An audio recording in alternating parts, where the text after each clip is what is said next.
Hi friends, എല്ലാ കൂട്ടുകാർക്കും Sumi's tasty കിച്ചണിലേക്ക് സ്വാഗതം. ഇന്ന് ഞാനൊരു കിട്ടിലൻ റെസിപ്പി ആയിട്ടാണ് കേട്ടോ വന്നിട്ടുള്ളത്. നമ്മുടെ യൂട്യൂബിൽ ഇതുവരെയും ആരും ചെയ്യാത്ത ഒരു റെസിപ്പി കൂടിയാണിത്.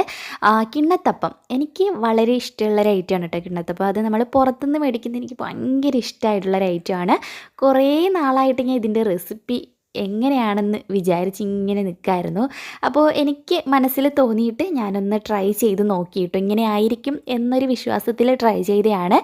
പക്ഷേ കഴിച്ച സമയത്ത് എനിക്ക് ഫീൽ ചെയ്തത് നമ്മൾ ആ കടയിൽ നിന്ന് മേടിച്ച് കഴിക്കുന്ന സെയിം അതേ ടേസ്റ്റ്, അതേ മണം, അതേ രുചി, അത് തന്നെ സെയിം അത് തന്നെയാണ് എനിക്ക് കിട്ടിയത്. വളരെ സന്തോഷമായി.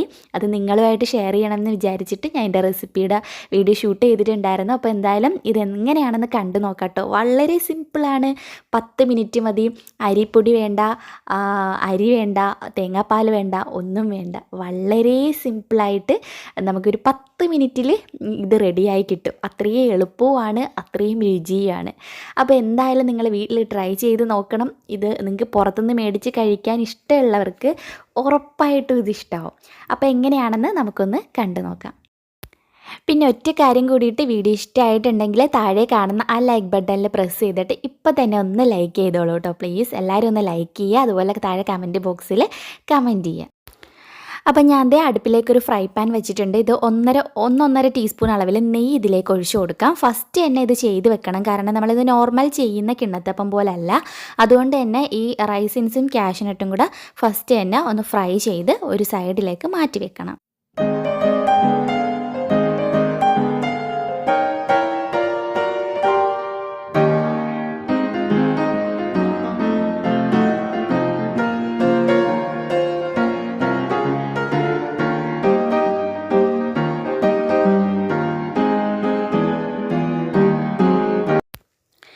ഇനി അടുത്തത് നമ്മൾ ചെയ്യാൻ വേണ്ടിയിട്ട് പോണത്, മറ്റൊരു പാൻ എടുത്ത് വെച്ചിട്ടുണ്ട്. ഇതിലേക്ക് ഞാൻ ഒരു മുട്ടയുടെ മഞ്ഞ മാത്രമാണ് കേട്ടോ ചേർക്കുന്നത്. വെള്ളം നമ്മൾ എടുത്തിട്ടില്ല. ഇതിലേക്ക് തന്നെ നമ്മൾ 1/2 കപ്പ് അളവിൽ പഞ്ചസാരയാണ് ഇട്ട് കൊടുത്തിട്ടുള്ളത്. പിന്നെ ഒരു 4 ഏലക്ക നല്ലതായിട്ട് ചതച്ചിട്ട് അതുകൂടി ചേർത്തിട്ടുണ്ട്. ഏലക്ക പൊടിയാണെങ്കിൽ 1/2 ടീസ്പൂണെങ്കിലും ചേർക്കണം. പിന്നെ നമ്മൾ മെയിൻ ഇൻഗ്രീഡിയൻറ്റ് കോൺഫ്ലോർ ആണ്. 1/2 കപ്പ് കോൺഫ്ലോർ ആണ് ഞാൻ ഇതിലേക്ക് ചേർക്കുന്നത്. ഇപ്പോൾ ഒരു സംശയം വരും, കോൺഫ്ലോറൊക്കെ വെച്ചിട്ട് ചെയ്താൽ അതുപോലെ വരുമോ? ഒന്നും സംശയിക്കേണ്ട, സെയിം ആ കിണ്ണത്തപ്പം തന്നെയാണ് നമ്മൾ ചെയ്യുന്നത്.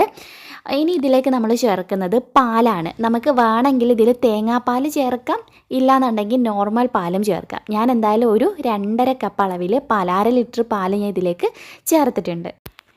ഇനി നമ്മൾ ചെയ്യേണ്ടത് ഇതെല്ലാം കൂടിയിട്ട് നന്നായിട്ട് മിക്സ് ചെയ്യുക. അതായത് ഈ മുട്ടയുടെ മഞ്ഞയും കോൺഫ്ലോറും ഒക്കെ നല്ലപോലെ ഈ പാലിൽ യോജിച്ച് കിട്ടണം. എന്നിട്ട് മാത്രമേ നമ്മളിതിൽ ഇത് അടുപ്പിലോട്ട് വെക്കത്തുള്ളൂ. അതുകൊണ്ട് തന്നെ നന്നായിട്ട് യോജിപ്പിച്ചെടുക്കുക. അപ്പോൾ ഇത്രയേ ഉള്ളൂ. ഇനി ലാസ്റ്റായിട്ട് നമുക്ക് 1 ടീസ്പൂൺ നെയ്യ് കൂടി ഇതിലേക്ക് ചേർത്ത് കൊടുക്കാം. അപ്പോൾ ഇത്രയും ഇൻഗ്രീഡിയൻസ് ആണ് നമ്മളിതിൽ ചേർക്കുന്നത്. എന്നിട്ട് നന്നായിട്ടൊന്ന് യോജിപ്പിച്ച് കൊടുക്കുക. എന്നിട്ട് ഇത് നേരെ അടുപ്പിലേക്ക് വെക്കാം.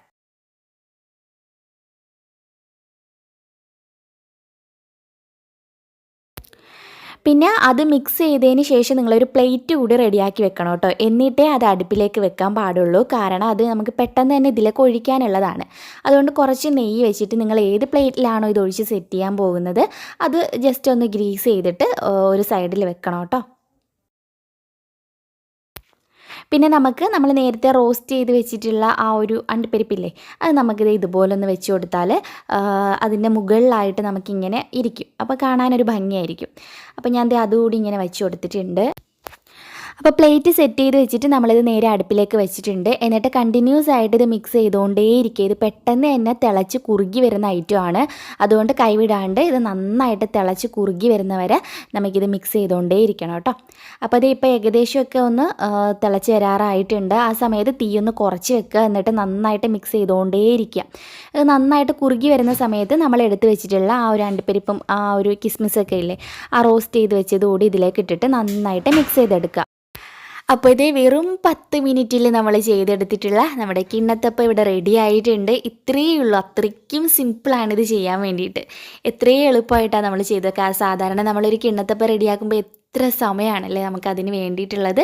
പക്ഷേ ഇത് ഞാൻ പറഞ്ഞില്ലേ, നമ്മൾ ആ പുറത്ത് നിന്നും മേടിക്കുമ്പം നമ്മൾ നോർമലി വീട്ടിലുണ്ടാക്കുന്ന പുറത്ത് നിന്ന് മേടിക്കുന്ന രണ്ടും 2 ഐറ്റമാണ് അല്ലേ. നമുക്ക് കഴിച്ച് നോക്കുമ്പോൾ മനസ്സിലാവും. പുറത്ത് നിന്ന് മേടിക്കുമ്പോൾ ഭയങ്കര സോഫ്റ്റാണ്, പഞ്ഞി പോലെ ആയിരിക്കുന്ന ആ പഞ്ഞി പോലെയുള്ള കിണ്ണത്തപ്പമാണ് നമ്മളിന്ന് വെറും 10 മിനിറ്റിൽ ചെയ്തെടുത്തിട്ടുള്ളത്. ഉറപ്പായിട്ടും നിങ്ങളിത് ട്രൈ ചെയ്ത് നോക്കണം, നിങ്ങൾക്ക് ഇഷ്ടമാവും. പിന്നെ ഒരു കാര്യം കൂടിയിട്ട്, നിങ്ങൾക്ക് വീഡിയോ ഇഷ്ടമായിട്ടുണ്ടെങ്കിൽ പ്ലീസ് ലൈക്ക് ചെയ്യാൻ മറക്കരുത്. താഴെ കാണുന്ന ലൈക്ക് ബട്ടണിൽ പ്രസ് ചെയ്തിട്ട് ലൈക്ക് ചെയ്യുക. നിങ്ങളുടെ ഫ്രണ്ട്സിനും ഫാമിലിക്കും പറ്റുന്നവർ വീഡിയോ ഒന്ന് ഷെയർ ചെയ്ത് കൊടുക്കുക. അപ്പോൾ ഇനി നമ്മൾ ചെയ്യാൻ പോകുന്നത് ഇത് റൂം ടെമ്പറേച്ചറിൽ, അതായത് ഫാൻ്റെ ഒക്കെ താഴെ കൊണ്ട് വെച്ച് കൊടുക്കുക. അപ്പോൾ ആ ഫാൻ്റെ കാറ്റ് തട്ടിയിട്ട് ഇത് നന്നായിട്ട് ചൂടാറി തനിയെ അങ്ങ് സെറ്റാവും. സെറ്റായതിന് ശേഷമാണ് നമ്മളിത് കഴിക്കുന്നത് കേട്ടോ. നിങ്ങൾക്ക് വേണമെന്നുണ്ടെങ്കിൽ അപ്പം തന്നെ കഴിക്കാം, ഇല്ലെങ്കിൽ നല്ല തണുപ്പിച്ചതിന് ശേഷം കഴിക്കാം. ഏതാണെങ്കിലും നല്ല രുചി തന്നെയാണ്. നിങ്ങളൊരൊറ്റ തവണയെങ്കിലും ഇത് ട്രൈ ചെയ്ത് നോക്കുക. പിന്നെ നിങ്ങൾ ഇങ്ങനെയേ കിണ്ണത്തപ്പം ഉണ്ടാക്കുള്ളൂ. നമുക്ക് എന്തെങ്കിലുമൊക്കെ വീട്ടിൽ ഫംഗ്ഷനോ എന്തെങ്കിലും വന്നാൽ കൂടിയിട്ട് നമുക്ക് വളരെ വേഗത്തിൽ ചെയ്തെടുക്കാൻ പറ്റിയിട്ടുള്ളൊരു കിണ്ണത്തപ്പമാണ്. ഇന്നത്തെ ഈ ഒരു റെസിപ്പി നിങ്ങൾക്ക് എല്ലാവർക്കും ഇഷ്ടമായി എന്ന് തന്നെയാണ് എൻ്റെ ഒരു പ്രതീക്ഷ. ഇത് ഞാൻ വേറൊരു പ്ലേറ്റിലോട്ടൊന്ന് കമഴ്ത്തി കൊടുക്കുകയാണ് കേട്ടോ.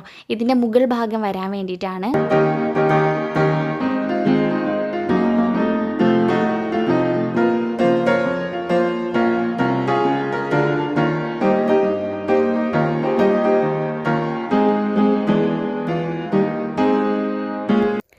കണ്ടോ, നിങ്ങൾക്കിത് കാണുമ്പോൾ തന്നെ മനസ്സിലാവും എത്ര സോഫ്റ്റ് ആയിട്ടാണ് ഇതിരിക്കുന്നതെന്ന്. അത്രയും സോഫ്റ്റാണ്. അപ്പോൾ എന്തായാലും നമ്മുടെ ഇന്നത്തെ ഈ ഒരു റെസിപ്പി നിങ്ങൾക്ക് എല്ലാവർക്കും ഇഷ്ടമായെന്ന് തന്നെ വിചാരിക്കുന്നു. ഇഷ്ടമായിട്ടുണ്ടെങ്കിൽ ലൈക്ക് ചെയ്യുക. അപ്പോൾ പുതിയൊരു റെസിപ്പി വീഡിയോ ആയിട്ട് നമുക്ക് നാളെ ഇതേ സമയം കണ്ടുമുട്ടാം. അതുവരേക്കും ബൈ, ടേക്ക് കെയർ.